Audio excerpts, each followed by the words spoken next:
everyone. I'm Rebecca Weber, and this is your AMAC podcast, Better for America. And to all of our AMACers out there listening, thank you so much for tuning in. Government is not designed to create jobs. It is designed to create an environment where entrepreneurs can create new jobs. And our guest today, he agrees with that. Joining us now is Congressman Markwayne Mullin, representing Oklahoma's 2nd District. He is the founder of several successful companies that employ hundreds of people. Congressman Mullin is a member of the House Intelligence Committee, and he brings a perspective that combats issues that are directly impacting thousands of middle-class Americans and small business.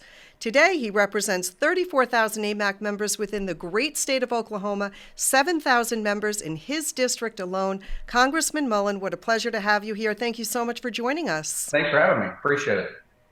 Thank you. Congressman, winter is looming and people are really dreading what their oil bills are soon going to look like. You have founded many companies, actively supported small business. You understand how devastating inflation can be. Inflation is going to hit hardest this winter with the rising cost of home heating. How important, sir, is American energy independence, and how is it directly related to our national security? Yeah, so there's a lot to break down there. Let's talk about the heating prices first. Those that heat with gas, which is a large group of individuals across Oklahoma, especially in rural, a lot of us heat with propane. I'm one of them. You're going to expect energy costs going up by 28% to heat your house this year. Now, you think about in rural Oklahoma where the average household income is just over $40,000. And you have a 28% increase in heating cost alone. Now, that doesn't mean driving your car from point A to point B to take the kids to school, to go grocery shopping, or go to church, or go to work. The cost of 28% is huge. We are conceding our energy prices to OPEC and allowing them to decide the prices. When we get into the market, what happens is it stabilizes because people want to do business with us. They don't want to deal with cartels. They don't want to deal with Russia and be beholden to them. And they definitely don't want to go buy their oil on the black market through Iran, because then they start facing sanctions from Western countries like the United States and the rest of Europe. And so you see all of a sudden the prices just stabilize. And you don't have the volatility is what we call in the market because of it. If you don't have a strong energy sector, you have a very volatile economy too, because without reliable and affordable energy, you can't have a strong and vibrant economy, because energy is the beginning and end of each product. It's the beginning of producing a product, and it's part of the delivering to the source to where the product is going. Energy is instrumental in both of them. And if you show me a country that has unstable, unreliable, and unaffordable energy, I'll show you a third world country. And that's what separated us from the rest of the world, because we've always been able to do energy independent. Europe doesn't have that ability. In fact, there's no other place really around the world that has an economy like us that was always energy independent. It was never our cheap labor. It was consistent production cost, knowing that they could rely on what it's going to be. You take that out of the factor, you take away our advantage. And that's exactly what's happened with the Biden administration. It's why we're seeing our economy very, very volatile right now. Yeah, Biden is in such a rush really to make our country green, and he really is disregarding these facts. Instead of helping American people, he implored Saudi Arabia to delay the decision to cut oil production until after the midterms. The oil we produce here in the U.S. is much easier to refine. It leaves a smaller carbon footprint, and he doesn't really need to beg for favors. He just needs to end his war on our own production. We caught a tweet from Senator Marsha Blackburn. She really got down to the bottom line on Twitter when she said Joe Biden demanded a political favor from Saudi Arabia and begged them to hold off on slashing oil production until after the midterms. So AMAC members are rightfully asking, why is the Biden administration doing all it can to discourage U.S. oil production? Because it would be easier and better for U.S. interests to really unleash U.S. oil production. It would help the middle class, surely. My question for you, sir, is what will it take for Congress to put a stop to the massive destruction that Biden is causing through these terrible policies? So we can pass legislation but it's going to be very difficult for us to overturn the executive orders. The executive orders are what has done this. It hasn't been legislation. Executive orders is what has taken place to allow the president to have the energy policy that he has based on either the Clean Air or Clean Water Acts. What has to be done is that we've got to go back and relook at the Chevron deference. The Chevron deference was a decision when Chevron sued EPA and essentially asked the court who has final say. If Congress passed legislation and the rulemaking doesn't line up with Congress's intent, who has final say? The court came back in 2005 and essentially said that since Congress had delegated the powers to these agencies to write the rules, we in fact made them the experts, so they had the final say. That's when you started seeing Obama. That was in 2005. When Obama came into office, he coined the phrase, I call on Congress to act. If not, I have a pen and a phone, meaning he was going to sign the executive orders and then call the head of the agencies and say, go do this. And so that's when they started going back and revisiting the Clean Air Act. They started going back and redefining the Clean Water Act by redefining the word navigable bodies of water and taking navigable bodies of water and making it mean intermittent streams. It allows them to reach back to legislation from the 70s, 60s, as far back as they want to, and rewrite the rules. And then at the same time, not write rules. There is literally hundreds of bills that was passed and signed into law when Trump was in office that's still waiting on rulemaking, still waiting on rules to be wrote. At the same time, they're going back on executive orders now that Biden's in office and rewriting rules that fit his plan, because you have a bureaucracy that isn't in tune with the rest of America that's writing these rules in Washington, D.C., which is why they call it a bubble. And you hit on two other things in your statement, too. You talked about, and you quickly went over it, you talked about the carbon footprint that our sweet crude, what we call sweet crude in the United States, is a less carbon footprint by the heavy crude, the dirty crude that is coming out of Saudi Arabia and even Venezuela. And the impact is almost a 4-to-1 ratio when we're refining the heavy crude that comes out of Saudi Arabia versus if we were doing our own sweet crude here inside the United States. And it's literally a 4-to-1 ratio on it. And we are importing more and more. We haven't cut, even though we're cutting production inside the United States, we haven't cut our use at all. In fact, our use on crude has actually increased. And in that same amount, we've increased our dependency on Russia and Saudi Arabia crude. So we're actually hurting ourselves by not producing our own oil. And these environmentalists turn a blind eye to it. Yeah.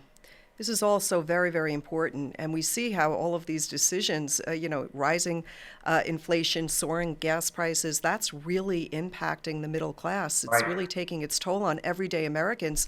And the open border has also created a great deal of damage and death. Our border czar, this is Kamala Harris, she pointed fingers at Texas Governor Abbott for busing migrants across the country, saying that leaders need to participate in a solution.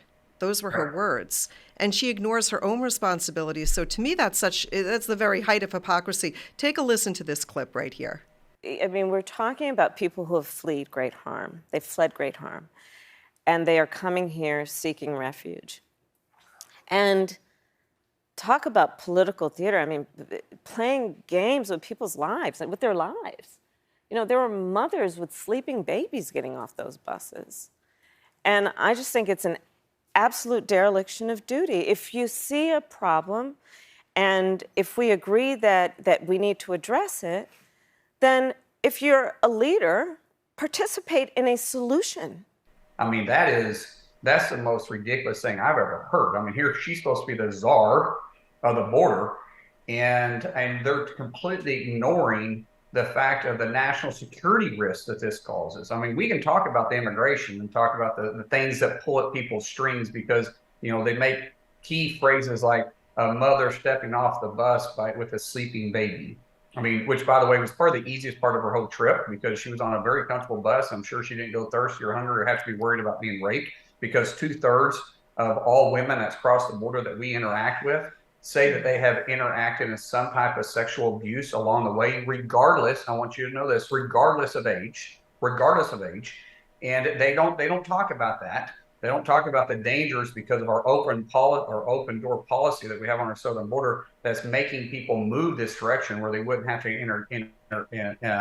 interact in those kind of situations if we just close the border like we did underneath President Trump.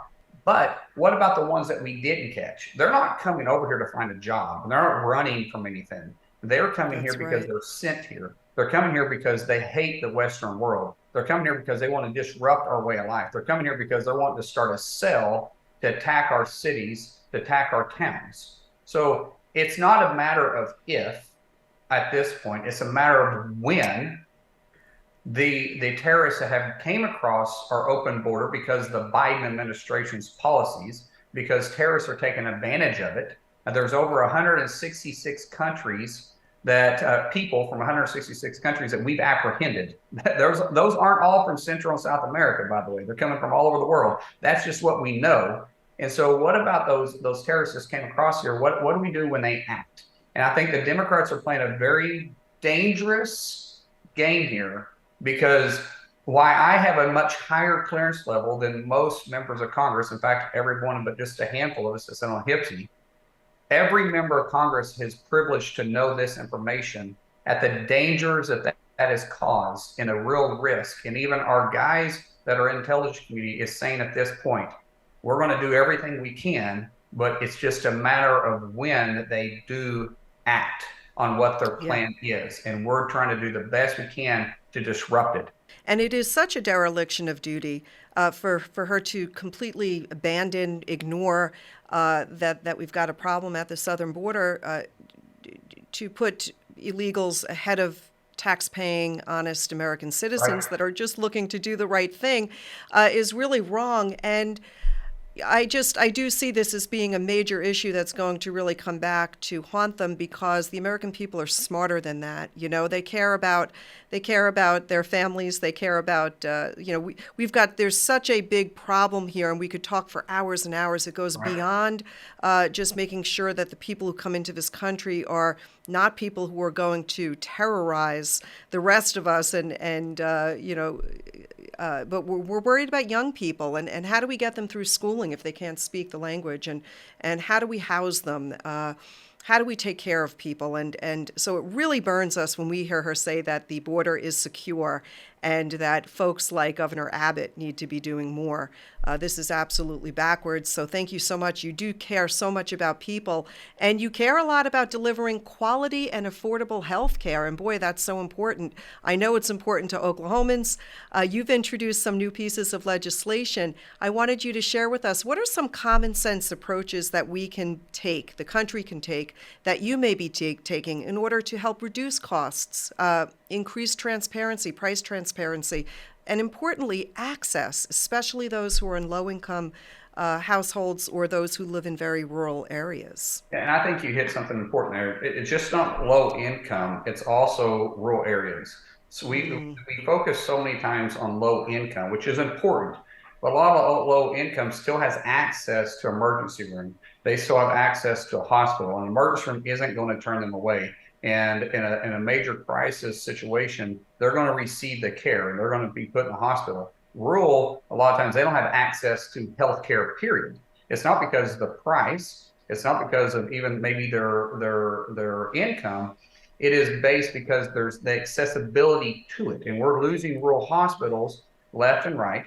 Home health care, we're pushing that people should have the right to stay in their home to receive health care. That they get cut all the time because we're seeing in Washington, D.C. that they use rural health care as a pay for. So they cut because they base it on the population need, the use. So we're allowing X amount of dollars to be used here, but the delivery for a product for a person is much more higher based on the percentages, because we're so spread out in rural. And I'm talking about myself because I live in the middle of nowhere. You get to nowhere, and then you get to our house, and the nearest hospital is a hard 30-minute drive, and that's actually in Arkansas. So the nearest hospital in Oklahoma is 45-minute drive, and it's a small rural hospital.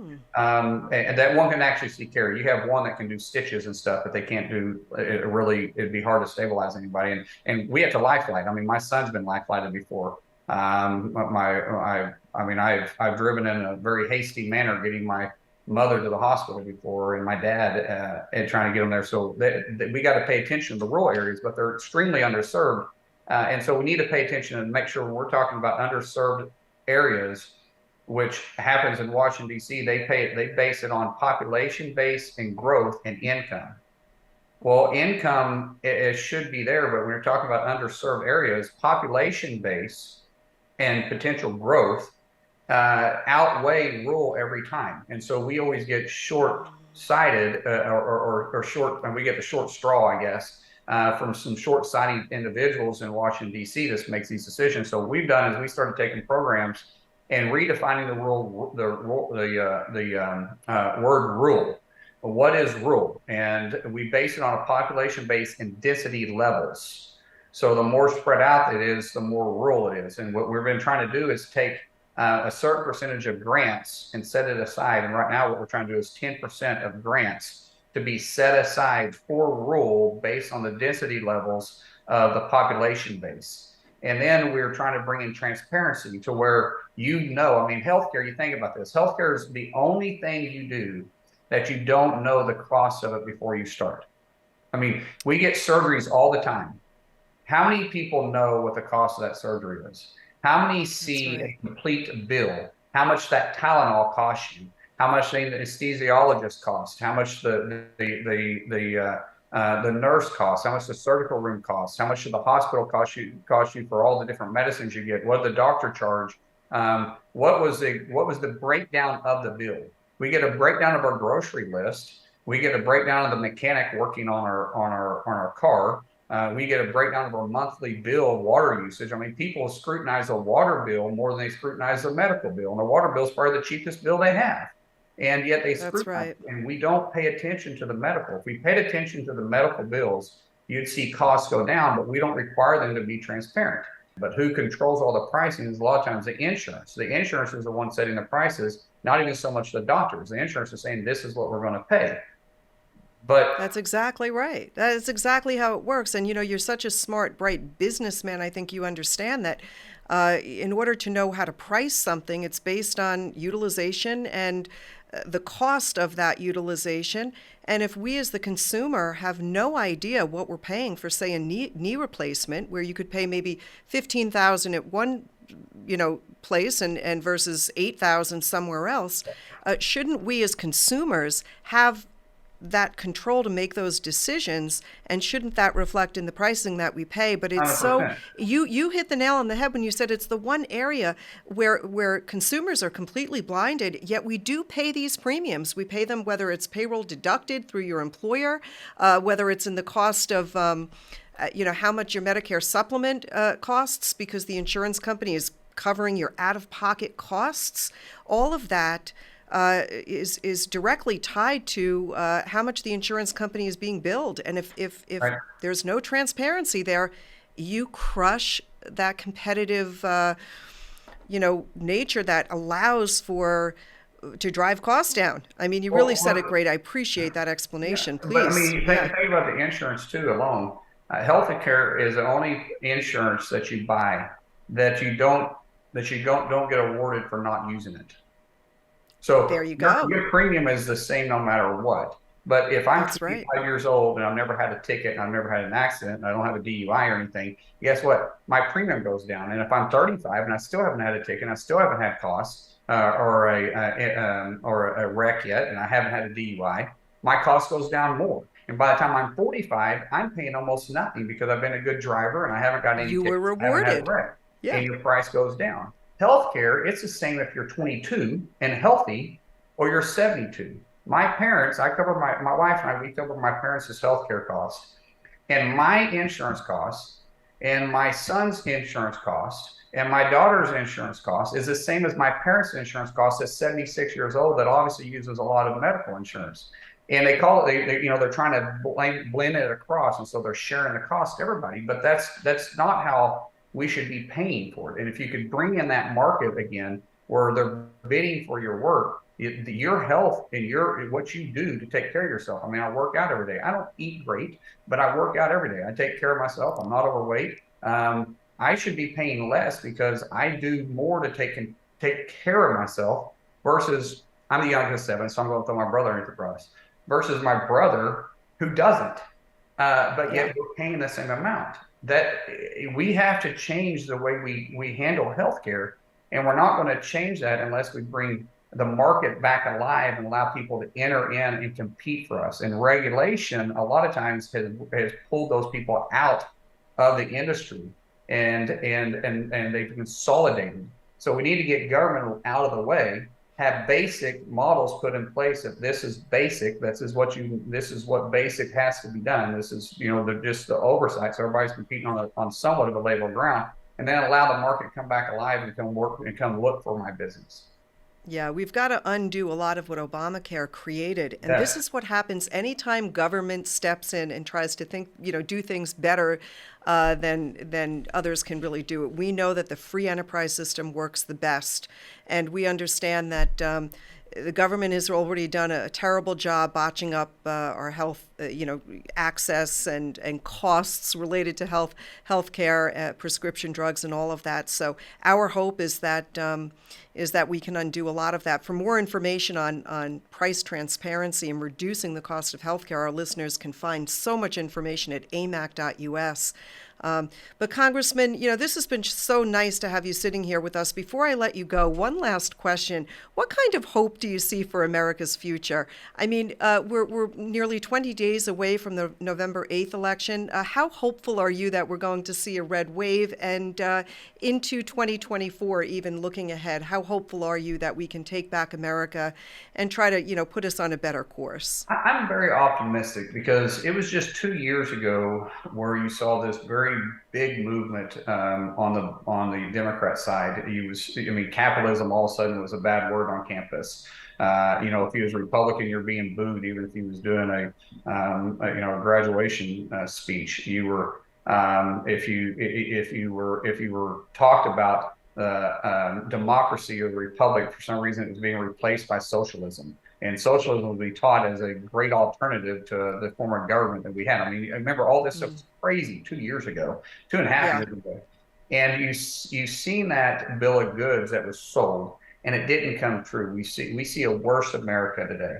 And so this Generation Z or whatever they're called now, I don't know. I've lost track of why we name them what we do. But this generation that's come alive in our political atmosphere, they're rethinking what they were taught in college, because we all make things based on two things: the way we're raised and our life experiences.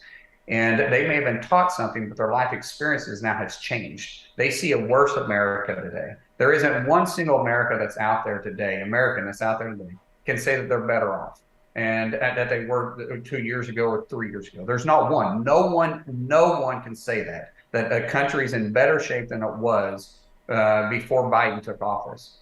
So that change of mentality has brought up a new wave of people that are getting engaged. They're doing their research because they were lied to, and now they're saying, hey, that doesn't work. I don't necessarily agree 100% with the Republican Party, but this doesn't work that I have now. And an informed population in a republic like we have inside the United States is awesome, because that means that they're doing the research to see what made our country great, and they want to make sure it stays that way. They're not just being puppets. Puppets exist in a socialist country, in a communist country. So I see the population engaging now, and it gives me a lot of excitement. It gives me a lot of hope. We may not always agree politically. We may not always see everything eye to eye. But if we're fighting for the same purpose, and that's for that flag that's behind me, and we're saying that's the best flag in the world, that's the most optimistic, gives you the most opportunity, that's a flag that represents anybody that wants to make change can make change in their own life, and their destiny is based on what they do and how they perform. And you're saying, I want to keep this country great, then I don't care if we agree on all your political points. It means that we have something to work towards. And I see that happening right now. I'm telling you, I'm traveling all over the country, and I'm on campuses, I'm at high schools, I'm at conventions. And people are engaging, and they're not engaging with frustration. Like 2.5 years ago, it was frustrating. I mean, people were just mad. They were just mad for being mad. People are inquisitive now, and they're talking, and that brings a lot of hope. Yeah.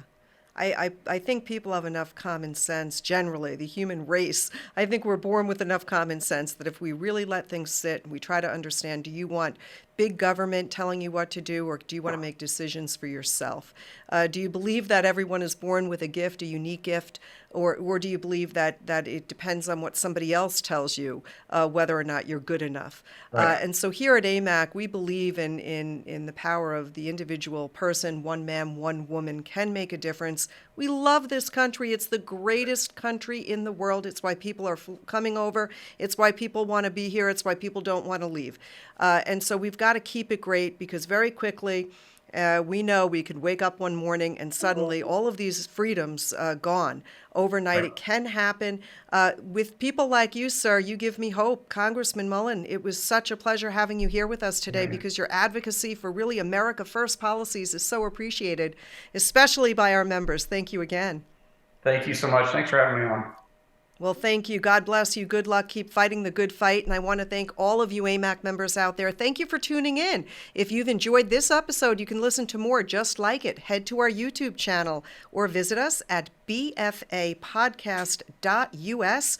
And you can listen to us on iTunes, Spotify, or download the free AMAC News app. And don't forget to follow us wherever you are on social media. Until next time, I'm Rebecca Weber. This is your podcast, Better for America. Thank you. Have a great day, and God bless you.